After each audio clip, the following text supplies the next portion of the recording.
যশোরী স্নেহধুরা অষ্টম শ্রেণীর third summary অর্থাৎ ফাইনাল পরীক্ষার ইতিহাসের কোশ্চেন পেপারে দেখতে পাচ্ছ। ফুল মার্কস তোমাদের রয়েছে 70 আর সময় তোমাদের রয়েছে 2 ঘন্টা 30 মিনিট। একে দাগে রয়েছে সঠিক উত্তর নির্বাচন করে লেখো যে কোনো 14টি, প্রতিটি প্রশ্নের মান 1 করে 1 × 14 = 14। প্রথম, কোম্পানি দ্বৈতশাসন ব্যবস্থা তুলে দিয়ে সরাসরি বাংলার শাসনভার গ্রহণ করে 1770, 1771, 1772 না 1774 খ্রিস্টাব্দে? উত্তর হবে 1772 খ্রিস্টাব্দে। পরের প্রশ্ন, দিগদর্শন মাসিক পত্রিকার সম্পাদক ছিলেন ম্যাসম্যান, হিকি, কেরিন ওয়ার্ড? উত্তর হবে ম্যাটসম্যান। পরের প্রশ্ন, নীলবিদ্রোহের একজন নেতা ছিলেন সিধু, ভৈরব, বিষ্ণুচরণ বিশ্বাস, হাজী শরীয়তুল্লাহ? উত্তর হবে বিষ্ণুচরণ বিশ্বাস। প্রশ্ন, নীলদর্পণ নাটকটি লেখেন রবীন্দ্রনাথ ঠাকুর, কালিদাস, দীনবন্ধু মিত্র, বঙ্কিমচন্দ্র চট্টোপাধ্যায়? উত্তর হবে দীনবন্ধু মিত্র। পরের প্রশ্ন, আর্য সমাজ প্রতিষ্ঠা করেন বিজয়কৃষ্ণ গোস্বামী, রামমোহন রায়, বিদ্যাসাগর, স্বামী দয়ানন্দ সরস্বতী? তবে স্বামী দয়ানন্দ সরস্বতী। পরের প্রশ্ন, স্বামী বিবেকানন্দ শিকাগো ধর্ম সম্মেলনে যোগদান করেন 1893, 1896, 1902, 1905 খ্রিস্টাব্দে? তবে 1893 খ্রিস্টাব্দে। পরের প্রশ্ন, জাতীয় কংগ্রেসের প্রথম অধিবেশন বসে কলকাতায়, বোম্বাইতে, মাদ্রাজে না পাঞ্জাবে? উত্তর হবে বোম্বাইতে। প্রশ্ন, ভারতমাতা চিত্রটি অঙ্কন করেন রবীন্দ্রনাথ ঠাকুর, নন্দলাল বসু, অবনীন্দ্রনাথ ঠাকুর, গগনেন্দ্রনাথ ঠাকুর? উত্তর হবে অবনীন্দ্রনাথ ঠাকুর। পরের প্রশ্ন, অহিংস অসহযোগ আন্দোলনের ডাক দেওয়া হয় 1919, 1921, 1929, 1930 খ্রিস্টাব্দে? উত্তর হবে 1921 খ্রিস্টাব্দে। পরের প্রশ্ন, সুভাষচন্দ্র আজাদ হিন্দ বাহিনীর দায়িত্ব নেন রাসবিহারী বসুর অনুরোধে, গান্ধীজির অনুরোধে, চিত্তরঞ্জন দাসের অনুরোধে, ভগৎ সিংয়ের অনুরোধে? উত্তর হবে রাসবিহারী বসুর অনুরোধে। পরের প্রশ্ন, আলিগড় আন্দোলনের মধ্যে দিয়ে মুসলিম সমাজের আধুনিকরণের অভিযান শুরু করেন মোহাম্মদ আলী জিন্নাহ, সৈয়দ আহমেদ খান, বদরুদ্দিন তওয়াজবি, শওকত আলী? উত্তর হবে সৈয়দ আহমেদ খান। পাকিস্তান নামক রাষ্ট্রের কথা বলেছিলেন চৌধুরী রহমত আলী, ফজলুল হক, গান্ধীজি, নেহেরু? উত্তর হবে চৌধুরী রহমত আলী। গণপরিষদের স্থায়ী সভাপতি নির্বাচিত হয়েছিলেন ডক্টর রাজেন্দ্র প্রসাদ, B.R. আম্বেদকর, জওহরলাল নেহেরু, চক্রবর্তী, রাজা, গোপালাচারী? উত্তর হবে ডক্টর রাজেন্দ্র প্রসাদ। প্রশ্ন, তেভাগা কৃষক আন্দোলন সংগঠিত হয় 1940, 1946, 1949, 1950 খ্রিস্টাব্দে? উত্তর হবে 1946 খ্রিস্টাব্দে। প্রশ্ন, ভারতের সংবিধান কার্যকরী হয়েছিল 1949 খ্রিস্টাব্দে 26শে নভেম্বর, 1949 খ্রিস্টাব্দে 29শে নভেম্বর, 1947 খ্রিস্টাব্দে 15ই আগস্ট, 1950 খ্রিস্টাব্দে 26শে জানুয়ারি? উত্তর হবে 1950 খ্রিস্টাব্দে 26শে জানুয়ারি। পরের প্রশ্ন, কলকাতা মাদ্রাসা প্রতিষ্ঠা করেন Warren Hastings, William Jones, Jonathan Duncan? উত্তর হবে ওয়ারেন হেস্টিংস। প্রশ্ন, স্বরাজ্য দল প্রতিষ্ঠা করেন মহাত্মা গান্ধী, মতিলাল নেহেরু, চিত্তরঞ্জন দাস, সুভাষচন্দ্র বসু? চিত্তরঞ্জন দাস। প্রশ্ন, কৃষক প্রজা পার্টির নেতা ছিলেন সুভাষচন্দ্র বসু, ফজলুল হক, সৈয়দ সিদ্দিকী, মানবেন্দ্রনাথ রায়? উত্তর হবে ফজলুল হক। 2 দাগে রয়েছে নিচের প্রশ্নগুলির নির্দেশ মতো উত্তর দাও, প্রতিটি প্রশ্নের মান 1 করে 1 × 14 = 14। এর দাগে রয়েছে নিচের প্রশ্নগুলির উত্তর লেখো 4 থেকে 5টি শব্দ বা একটি বাক্যের মধ্যে, প্রশ্নের মান 9। প্রথম, যে কোনো 9টি প্রশ্নের উত্তর কথা, প্রশ্নের মান রয়েছে 1 করে 1 × 9 = 9। প্রথম, কলকাতায় আত্মীয় সভা কে প্রতিষ্ঠা করেন? উত্তর লিখবে রাজা রামমোহন রায়। দিকু কাদের বলা হতো? লিখবে সাঁওতালদের এলাকায় জমিদার ও বহিরাগত মহাজনদের দিকু বলা হতো। প্রশ্ন, জাতীয় মেলা বা হিন্দু মেলা কে প্রতিষ্ঠা করেন? উত্তর হবে নবগোপাল মিত্র। প্রশ্ন, শিবাজি উৎসব কে চালু করেন? উত্তর হবে বাল গঙ্গাধর তিলক। প্রশ্ন, কত খ্রিস্টাব্দে সরকারি ভাষা হিসাবে ফরাসি বদলে ইংরেজিকে স্বীকৃতি দেওয়া হয়? 1837 খ্রিস্টাব্দে। প্রশ্ন, নজওয়ান ভারত সভা কে তৈরি করেন? উত্তর হবে ভগৎ সিং। তাহলে নজওয়ান ভারত সভা তৈরি করেন ভগৎ সিং। আজাদ হিন্দ বাহিনী কবে প্রথম ভারতের মাটিতে জাতীয় পতাকা উত্তোলন করতে হবে? 1942 খ্রিস্টাব্দে 30শে ডিসেম্বর। প্রশ্ন, রাষ্ট্রপতির কার্যকালের মেয়াদ কত বছর? ধরে 5 বছর। সিপাহী বিদ্রোহের প্রথম শহীদের নাম কি? উত্তর হবে মঙ্গল পাণ্ডে। প্রশ্ন, সিপাহী বিদ্রোহের সময় ভারতের গভর্নর জেনারেল কে ছিলেন? উত্তর হবে লর্ড ক্যানিং। প্রশ্ন, আজাদ হিন্দ ফৌজ কে গড়ে তোলেন? উত্তর হবে রাসবিহারী বসু। প্রশ্ন, সাম্প্রদায়িক বাটোয়ারা নীতি কে ঘোষণা করতে হবে? Ramsay McDonald. প্রশ্ন, মুসলিম লীগ কবে প্রতিষ্ঠিত হতে হবে? 1906 খ্রিস্টাব্দে। বিয়ে থেকে রয়েছে ঠিক না ভুল লেখো যে কোনো 5টি, প্রতিটি প্রশ্নের মান 1 করে 1 × 5 = 5। প্রথম, 1764 খ্রিস্টাব্দে বাংলার নদীপথগুলির জরিপ করেন হক ক্যামেরন, উত্তর হবে ভুল, তাহলে আমরা ভুল লিখব। বাল গঙ্গাধর তিলক বলেছিলেন স্বরাজ আমার জন্মগত অধিকার, উত্তর হবে ঠিক, তাহলে ঠিক লিখব। পরের প্রশ্ন, আজাদ হিন্দ ফৌজের কোনো নারী বাহিনী ছিল না, উত্তর হবে ভুল, তাহলে আমরা ভুল লিখব। পরে হচ্ছে বর্তমান ভারত গ্রন্থটি রচনা করেন বিদ্যাসাগর, উত্তর হবে ভুল, তাহলে আমরা ভুল লিখব। মাদ্রাজ প্রেসিডেন্সির শীতকালে প্রশাসনিক কেন্দ্র ছিল মাদ্রাজ, উত্তর হবে ঠিক, তাহলে আমরা ঠিক লিখব। জেলা প্রদেশের অধিবেশন মাসে অন্তত একবার ডাকা বাধ্যতামূলক, উত্তর হবে ভুল, তাহলে আমরা ভুল লিখব। বোম্বাই প্রেসিডেন্সির মূল গোড়াপত্তন হয়েছিল সুরাটে ব্রিটিশ কোম্পানির ঘাঁটিকে কেন্দ্র করে, উত্তর হবে ঠিক, তাহলে আমরা ঠিক লিখব।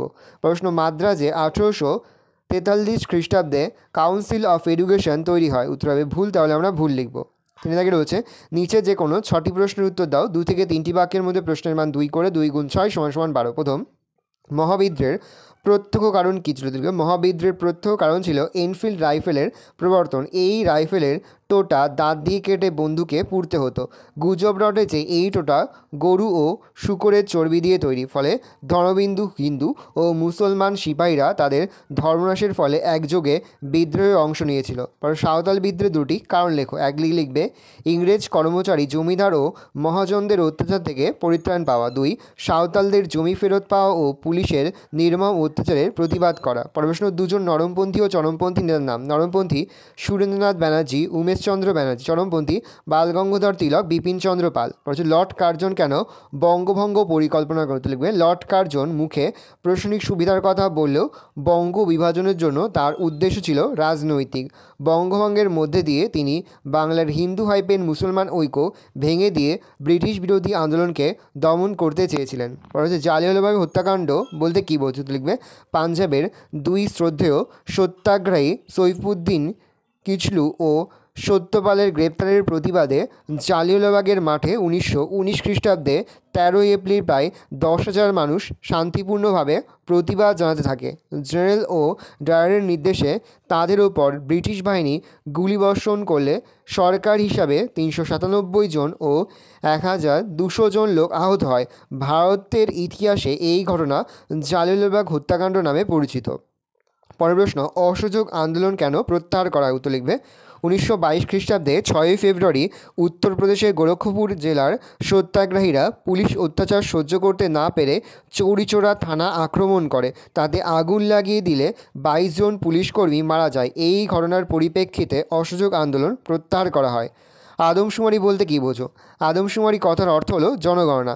ভারতের প্রতি 10 বছর অন্তর আদমশুমারির সূচনা করেছিল ব্রিটিশ সরকার। আদমশুমারির মাধ্যমে স্ত্রী, পুরুষ, শিশু, বৃদ্ধ, জাতিগোষ্ঠী সম্পর্কে বিভিন্ন তথ্য পাওয়া যায়। পরের প্রশ্ন, দ্বি-জাতিতত্ত্ব কী?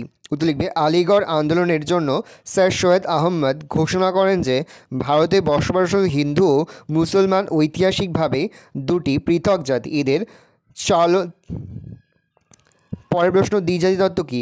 আলিগড় আন্দোলনের জন্য স্যার সৈয়দ আহমদ ঘোষণা করেন যে ভারতে বসবাসরত হিন্দু ও মুসলমান ঐতিহাসিকভাবে 2টি পৃথক জাতি। এদের চালচলন, রীতিনীতিও আলাদা। এই নীতিকে বলা হয় দ্বিজাতিতত্ত্ব। স্থানীয় স্বায়ত্তশাসন বলতে কী বোঝো? স্থানীয় স্তরে গ্রামীণ বা পৌরসভা কেন্দ্রিক শাসন ব্যবস্থাকে স্থানীয় স্বায়ত্তশাসন বলা হয়। ভারতে স্থানীয় স্বায়ত্তশাসন ব্যবস্থা 2 ধরনের, গ্রামীণ স্বায়ত্তশাসন ও পৌরশাসন। গ্রাম পঞ্চায়েত, পঞ্চায়েত সমিতি ও জেলা পরিষদ নিয়ে গ্রামীণ শাসন ব্যবস্থা গঠিত। বি.আর. আম্বেদকর স্মরণীয় কারণ। Doctor B.R.. আম্বেদকর ছিলেন একজন দলিত নেতা। নিজ যোগ্যতা বলে তিনি সংবিধানের খসড়া কমিটির সভাপতি হয়েছিলেন। তিনি সংবিধানের রূপকার হিসাবে স্মরণীয় হয়ে আছেন। চিপকো আন্দোলন কী? হিমালয়ের ঘন অরণ্য অঞ্চলের মানুষের জঙ্গলের অধিকার, যা দিয়ে এখানে খাল খনন ও রাস্তা নির্মাণের জন্য ব্যাপকভাবে বৃক্ষচ্ছেদন পরিকল্পনা নেওয়া হয়েছে। এই পরিকল্পনার বিরুদ্ধে গাছকে চিপকো বা জড়িয়ে থাকেন আন্দোলনকারীরা। এটি চিপকো আন্দোলন নামে পরিচিত। কাকে কেন সীমান্ত গান্ধী বলা হতো? তো লিখবে খান আব্দুল গফ্ফর খানকে সীমান্ত গান্ধী বলা হতো। আব্দুল গফ্ফর খান উত্তর হাইপেন পশ্চিম ভারতের সীমান্ত অঞ্চলের দুর্ধর্ষ পাঠানদের অহিংস মন্ত্রে দীক্ষা দিয়ে তাদের সত্যাগ্রহের আদর্শে উদ্বুদ্ধ করে তোলেন। এই জন্য তাকে সীমান্ত গান্ধী বলা হতো। পরের প্রশ্ন, ভারতের রাষ্ট্রপতি পদে নির্বাচিত হওয়ার যোগ্যতা কী? ভারতের রাষ্ট্রপতি পদে নির্বাচিত হতে গেলে 1 প্রার্থীকে ভারতীয় নাগরিক হতে হবে। 2 ন্যূনতম 35 বছর বয়স্ক হতে হবে। 3 কোনো লাভজনক বা সরকারি পদে বহাল থাকা যাবে না। যে অলিন্দ যুদ্ধ বলতে কী বোঝো? লিখবে 1930 খ্রিস্টাব্দের 8ই ডিসেম্বর তিনি বিপ্লবী বিনয় বসু, বাদল গুপ্ত ও দীনেশ গুপ্ত ব্রিটিশ সরকারের কর্মকেন্দ্র রাইটার্স বিল্ডিং অভিযান করে কারা বিভাগের ইন্সপেক্টর জেনারেল সিপসনকে হত্যা করেন এবং বেশ কয়েকজনকে আহত করেন। রাইটার্স এর অল ইন্ডে ব্রিটিশ বাহিনীর সঙ্গে তাদের যুদ্ধ হয়। ভারত ইতিহাসে এই ঘটনা অল ইন্দো যুদ্ধ নামে পরিচিত। চার থেকে রয়েছে নিচে যে কোনো 5টি প্রশ্ন উত্তর দাও। 2 থেকে 3টি বাক্যের মধ্যে প্রশ্নের মান 3 করে 3 গুণ 5 = 15। প্রথম, ঊনবিংশ শতকের সামাজিক সংস্কারগুলির সীমাবদ্ধ সম্পর্কে লেখো। ঊনবিংশ শতকের সামাজিক সংস্কারগুলির কিছু সীমাবদ্ধ লক্ষণীয় যথা: 1. উচ্চবর্ণের আন্দোলন।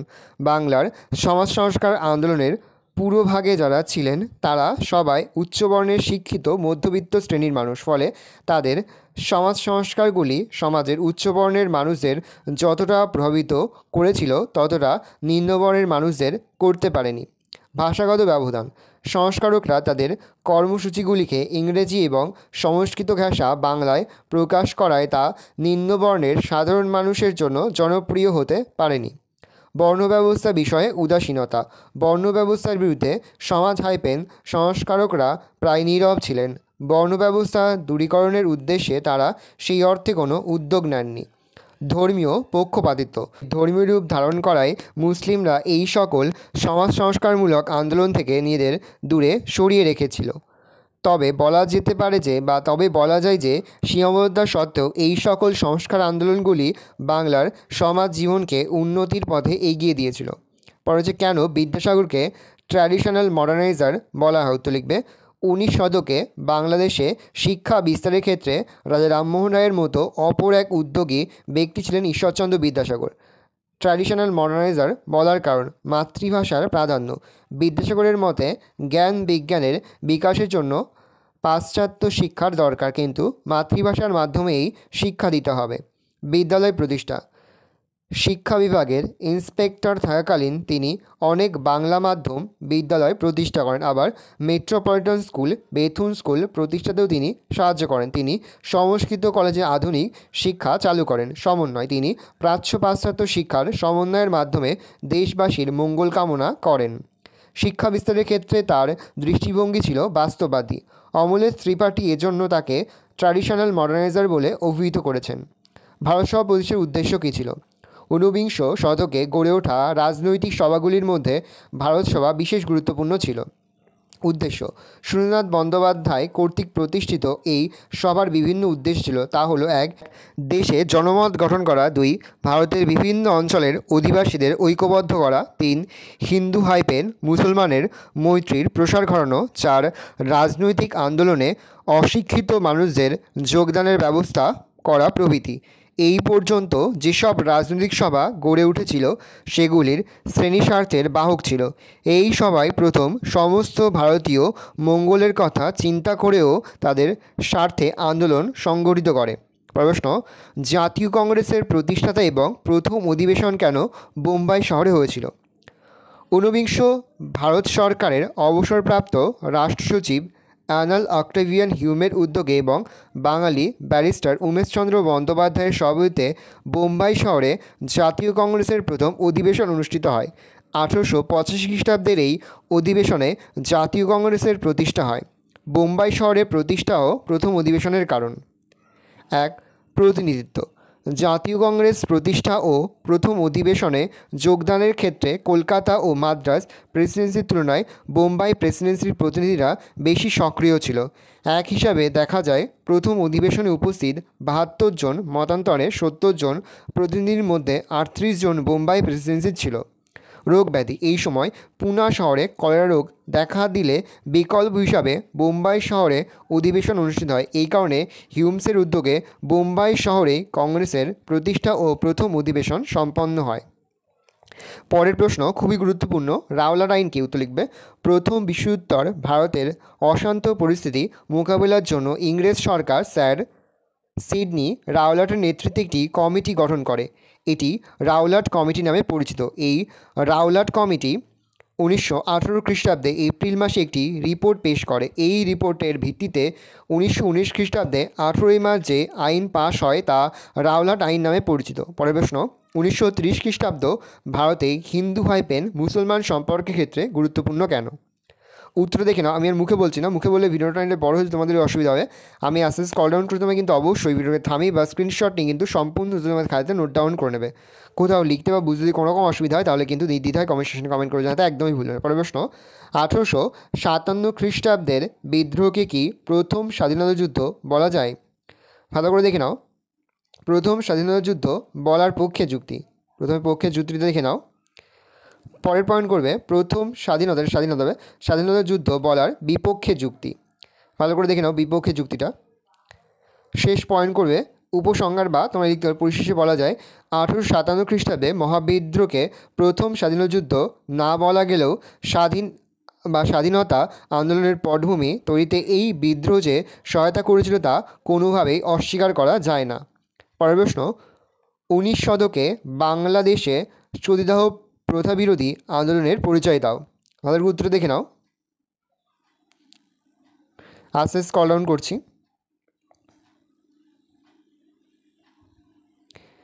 পরের প্রশ্ন খুবই গুরুত্বপূর্ণ, সভা সমিতির যুগ কাকে বলে? ভালো উত্তর দেখে নাও, খুবই গুরুত্বপূর্ণ একটা প্রশ্ন, সভা সমিতির যুগ কাকে বলে?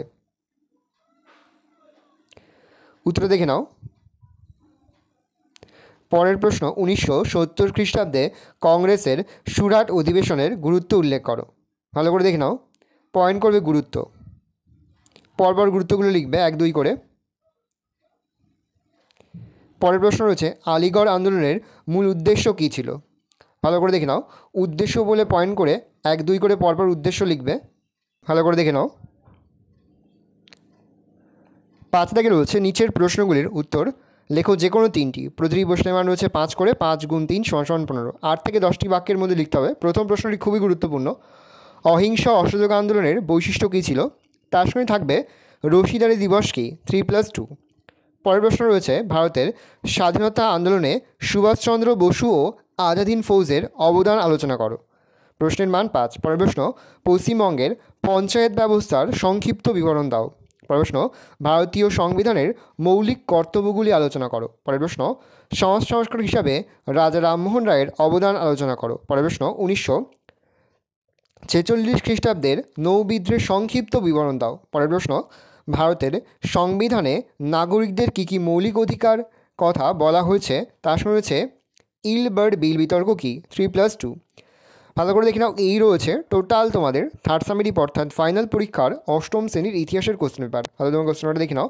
আশা করি ভিডিওটা ভালো লেগেছে। ভিডিওটা ভালো লাগলে ভিডিওকে লাইক করতে থাকলে ভুলবে না। আর আমার চ্যানেল নতুন হওয়া লাল কালার সাবস্ক্রাইব প্রেস করে পাশে বেল আইকনটা প্রেস করে যখন নতুন করে ভিডিও আপলোড করি সবার ফার্স্ট নোটিফিকেশন তোমরা পেয়ে যাও। আর এই ভিডিওটি তোমার বন্ধুবান্ধবী আত্মীয়স্বজন সবার মধ্যে কিন্তু অনেক শেয়ার করে যায়। এবছর অষ্টম শ্রেণীতে পড়ছে। আমরা কিন্তু ইতিমধ্যে অষ্টম শ্রেণীর প্রতি বিষয়ে সিলেবাস, প্রশ্নকার এবং নমুনা প্রশ্নপত্র কিন্তু আপলোড করি তোমরা এখনও পর্যন্ত সেই ভিডিওগুলো না দেখে থাকো, ভিডিওগুলো কিন্তু তাড়াতাড়ি দেখে নাও। তোমাদের সকলকে জানাই আগাম পরীক্ষার অনেক শুভেচ্ছা এবং অভিনন্দন। একেবারে ভিডিও শেষে স্ক্রিনে তোমরা একটা প্লেলিস্ট দেখতে পারবে, তারপরে ক্লিক করলেই সমস্ত ভিডিওগুলো কিন্তু তোমরা পর দেখে নিতে পারবে। কোনো প্রশ্নের উত্তর লিখতে বা বুঝতে যদি কোনো রকম অসুবিধা হয় তাহলে কিন্তু নির্দ্বিধায় কমেন্ট সেকশনে কমেন্ট করে জানাতে একদমই ভুলবে না। আজ আমরা যে প্রশ্ন উত্তরগুলি নিয়ে আলোচনা করলাম প্রতিটি প্রশ্ন উত্তরই কিন্তু এবছরের পরীক্ষার জন্য খুবই গুরুত্বপূর্ণ, সেহেতু প্রতিটি প্রশ্ন উত্তরই তোমাদের খাতায় লিখে তোমরা কিন্তু মুখস্থ করে ফেলবে। ভালো তোমরা কোশ্চেনটা দেখে নাও।